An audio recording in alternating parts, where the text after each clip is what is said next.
नमस्कार मित्रांनो आयुष्यमान कार्ड असेल तर 5 लाखापर्यंत तुम्हाला या ठिकाणी मोफत उपचार मिळणार आहे। अंगीकृत रुग्णालयात होतात उपचार। जिल्हा सामान्य विभागांची करा संपर्क। त्या ठिकाणी पहा, आयुष्यमान कार्ड ज्यांच्याकडे आहे त्यांनाच या ठिकाणी जे आहे त्या ठिकाणी 5 लाखापर्यंत मोफत उपचार दिला जात आहे। हे उपचार अंगीकृत असलेल्या रुग्णालयामध्येच मिळतात।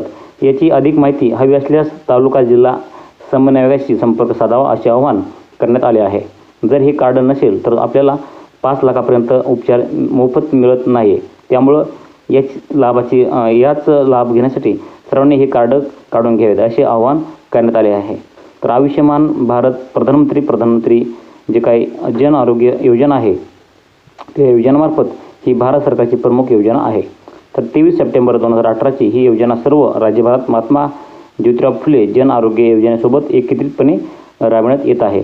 आतापर्यंत या योजनेच्या माध्यमातून लाखो रुग्णांना मोफत सेवा देण्यात आलेली आहे। काही दिवसापूर्वी या योजनेचे प्रमुख डॉक्टर ओमप्रकाश थेटे यांनी बीडमध्ये या संदर्भात आढावा बैठक घेतली होती।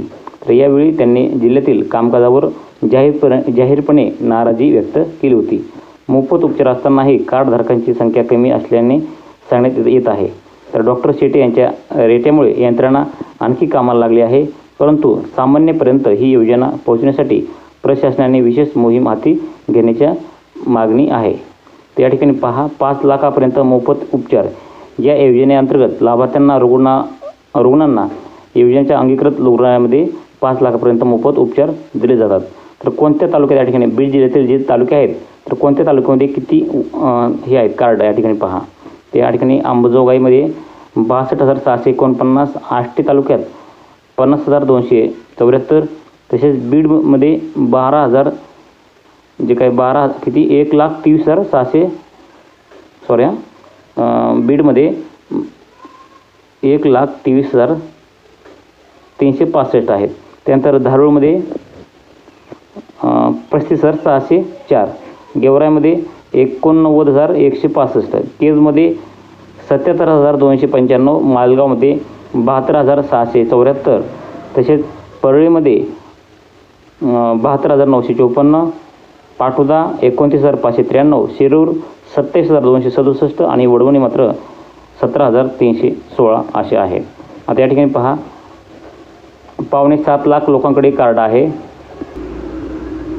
तर या ठिकाणी पहा, जिल्ह्यातील आतापर्यंत 6,89,949 जणांकडे आयुष्यमान कार्ड आहे। अजूनही बरेच लोक यापासून वंचित आहेत। त्या ठिकाणी तुम्हाला सांगतो की हे कागदपत्र तुम्हाला हे कार्ड काढण्यासाठी कोणकोणते कागदपत्र लागतात। तर हे कार्ड काढण्यासाठी तुम्हाला रेशन कार्ड आणि आधार कार्ड हे 2च कागदपत्र महत्त्वाचे लागतात। तर हे कार्ड तुम्ही कुठं काढू शकता हे पहा। हे कार्ड आपण आशा सेविका तुम्हाला माहिती असतील त्यांच्याकडे आणि आपले सरकार सेवा केंद्र या योजनेच्या अंगीकृत रुग्णालयातील आरोग्य मित्रामार्फत काढू शकतात। यासाठी कसलेही शुल्क आकारले जात नाही। हे मोफत आहे। जरी कुणी पैसे मागत असतील तर आपण त्याच्यावर तक्रार करू शकतात। तर मित्रांनो, अशा प्रकारे ज्यांच्याकडे आयुष्यमान कार्ड असेल त्यांना या ठिकाणी 5 लाखापर्यंत मोफत जे आहे ते उपचार मिळणार आहे। तर नक्कीच मित्रांनो, तुम्हाला ही माहिती आवडली असेल। माहिती अशीच पाहण्यासाठी चॅनल आपल्या सबस्क्राईब करून साईडला दिलेल्या बेल आयकॉनला क्लिक करा आणि तुमच्या मनामध्ये आणखी काही प्रश्न शंका असतील तर नक्कीच आम्हाला कमेंट करून सांगायला विसरू नका। तर मित्रांनो, भेटूयात अशाच नवीन माहितीसह नवीन व्हिडिओमध्ये। तोपर्यंत जय हिंद, जय महाराष्ट्र।